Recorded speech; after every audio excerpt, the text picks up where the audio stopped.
আমরা কিভাবে এমন সুন্দরভাবে টেক্সট মাস্কিং করতে পারি এই বিষয়টি দেখার জন্য আমরা চলে আসলাম আমাদের প্রিমিয়ার প্রোতে এসে আমরা নতুন একটা সিকোয়েন্স নেই। এই যে এখানে দেখেন নিচের দিকে এখানে নিউ আইটেম, এই নিউ আইটেমে ক্লিক করলাম এবং সিকোয়েন্সে ক্লিক করলাম। আমি একটা 1080 একটা সিকোয়েন্স চালু করে নিলাম 1920/1080। তো 1920/1080 একটা সিকোয়েন্স চালু করলাম এবং এইখানে ডাবল ক্লিক করলাম। ডাবল ক্লিক করে আমরা এই যে এই ফুটেজটা কিছুক্ষণ আগে আমি ডাউনলোড করেছি, এই ফুটেজে ক্লিক করে আমি ওপেন করে দিলাম। ওপেন করার পর আমাদের এখানে ফুটেজটা আসলো। এই ফুটেজটাকে ধরে আমি টেনে এখানে বসিয়ে দিলাম। এখন বলতেছে যে ফুটেজের সাইজে এখানে ওপেন হবে নাকি আমি যে সিকোয়েন্স নিছি এইটার সাইজে। তো আমি সিকোয়েন্সের মতো করে দিলাম। তো আমার সিকোয়েন্সের মাপ মতো করে এইখানে ফুটেজটা ওপেন হয়ে গেল। এখন আমাদের এই ফুটেজটা দেখবেন কি খুবই স্লো। আমি প্লে করতেছি, দেখেন যে শিপটা খুবই আস্তে আস্তে চলতেছে। এত আস্তে আস্তে চললে খুব একটা ভালো দেখায় না। এই কারণে আমি এটাকে ক্লিক করলাম, রাইট বাটনে ক্লিক করলাম এবং স্পিড অ্যান্ড ডিউরেশনে ক্লিক করলাম। এখানে 100 আছে, আমি যদি 200 দিয়ে দিই তাহলে ঠিক সমানভাবে অর্ধেক হয়ে যাবে। এই দেখেন এইটা কিন্তু অর্ধেক হয়ে গেছে। এখন দেখেন একটু প্লে করলে এইটা আগের চাইতে একটু স্পিডে চলতেছে। তো এই হচ্ছে ফাস্ট মোশন এবং স্লো মোশন কিভাবে করা যায় এই বিষয়টা কিন্তু আপনারা চান্সে শিখে নিলেন। তো যাই হোক বন্ধুরা, এখন আমাদের কাজ হচ্ছে এখানে একটা টেক্সট আনা।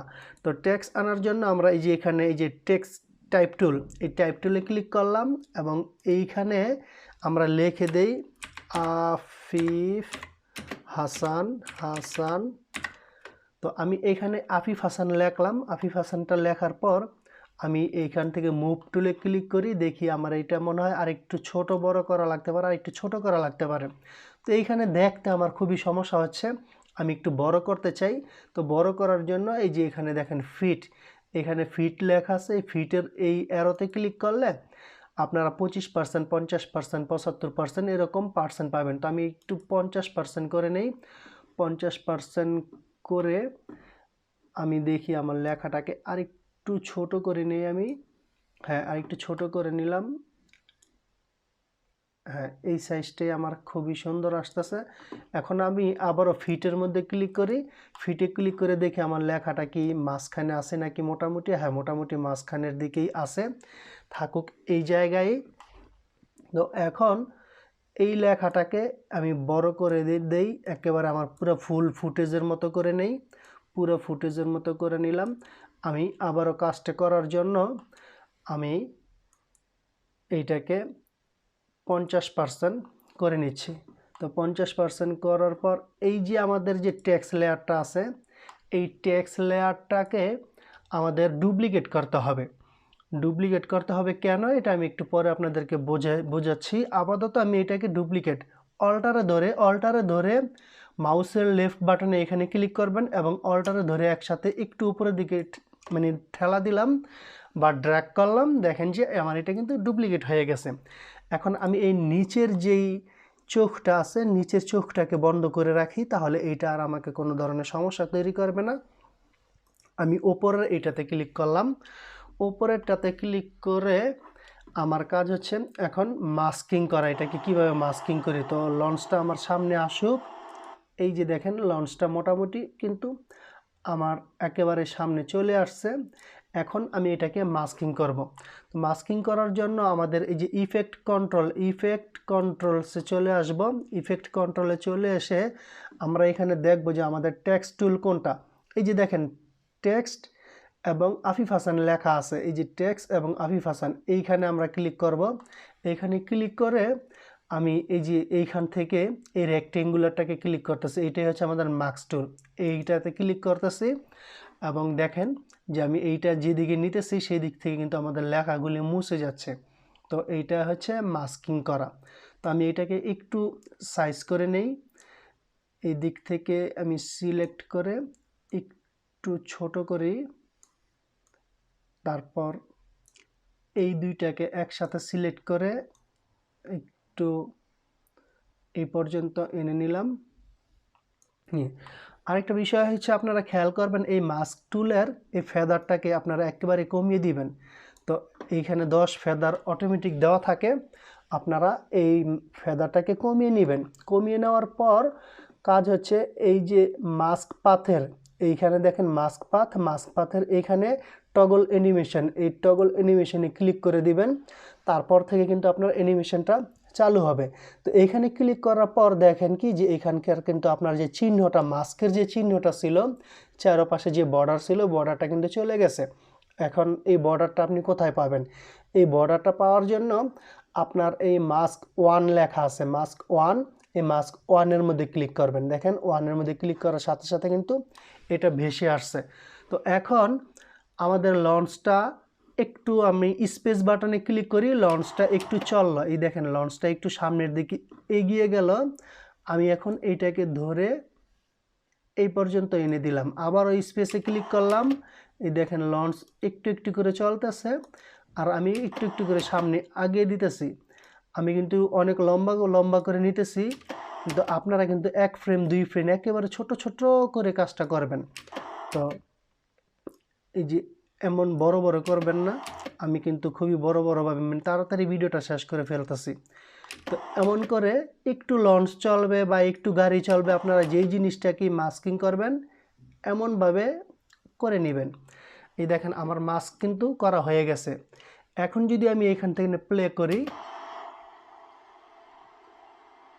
দেখেন খুব সুন্দরভাবে কিন্তু আমার লেখাটা মনে হচ্ছে কি একেবারে নদীর ওই পার, লঞ্চে কিন্তু এটাকে ঢেকে দিল, এই যে ঢেকে দিল। এরপরে কিন্তু আমার এইটার কিন্তু পুরাটা ফ্রেম জুড়েই আছে, এত বড় কিন্তু আমার আর এখন প্রয়োজন নাই। এইটাকে আমি কেটে দিলাম, এতটুকু করে নিলাম।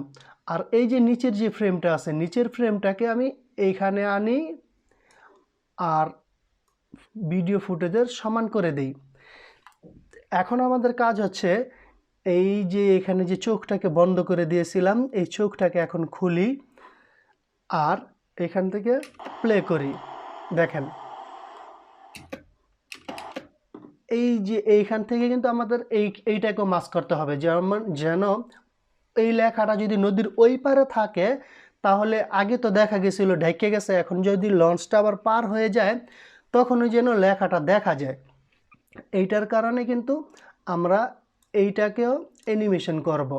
তো এইটাকেও যদি আমরা অ্যানিমেশন করতে চাই তো এই লেয়ারটাতে ক্লিক থাকা অবস্থায় আমরা দেখি এইখানে ক্লিক করি। হ্যাঁ, আমরা এইখানে ক্লিক করলাম, এইখানে ক্লিক করলে এই যে দেখেন যে আমাদের এইটা হচ্ছে একটা মাস্কিং টুল। তো আমরা একটু ছোট করে নেই, এই দিক থেকে একটু ছোট করলাম এবং এই দুইটাকে সিলেক্ট করে একটু বড় করলাম। তারপর এইটাকে পুরোটা ধরে আমি এখানে নিয়ে আসলাম। আর এখন এই যে এই মাস্কিং পাথের এইখানে কিন্তু আমি এই যে টগল অ্যানিমেশনটাকে চালু করে দিলাম, টগল অ্যানিমেশনটাকে চালু করলাম এবং আবারও এই মাস্কটা কিন্তু এখনও হারায় গেছে, এটা পাওয়ার জন্য আমার এই মাস্ক 1-এর মধ্যে ক্লিক করলাম। এখন একটু প্লে করি, তারপর একটু সামনের দিকে নেই, আবার প্লে করি, আবার সামনের দিকে নেই, এইভাবে করে একটু একটু করে প্লে করব আর আমি এই মাছটাকে সামনের দিকে নেব, যেন আমার পুরো লেখাটা মনে হয় যে নদীর ওই পারেই আছে। নিশ্চয়ই আপনারা বিষয়টা বুঝতে পারতেছেন, খুবই সুন্দর একটা ইফেক্ট। অনেকগুলি ভিডিওতে কিন্তু আপনারা এই কাজটা করতে পারেন, খুবই সুন্দর দেখা যায় এই মাস্কিংটা করলে। এখন দেখি আমি এই যে ফিট, এখান থেকে ফিট করে দেই, ফিট করে দিয়ে এখন যদি আমি আপনাদেরকে ভিডিওটা আবারও দেখাই তাহলে আপনারা দেখতে পারতেছেন যে কত সুন্দরভাবে এটা মাস্কিং হয়ে গেছে। এই দেখেন এই পাশটা মাস্কিং হয়ে গেছে, মনে হইতেছে যে লেখাটা নদীর ওই পারেই আছে। লঞ্চটা যখন আবার পার হয়ে যাচ্ছে পিছন দিক থেকে কিন্তু আবার নদীর ওই পারের দৃশ্যটা কিন্তু আবারও দেখা যাইতেছে। নিশ্চয়ই আপনারা বিষয়টা বুঝতে পারছেন, খুবই চমৎকার একটা ইফেক্ট। আশা করি আপনাদেরকে আমি কিছুটা হলেও মাস্কিং শেখাতে পেরেছি। সবাই ভালো থাকবেন। আজ এই পর্যন্তই। আল্লাহ হাফেজ।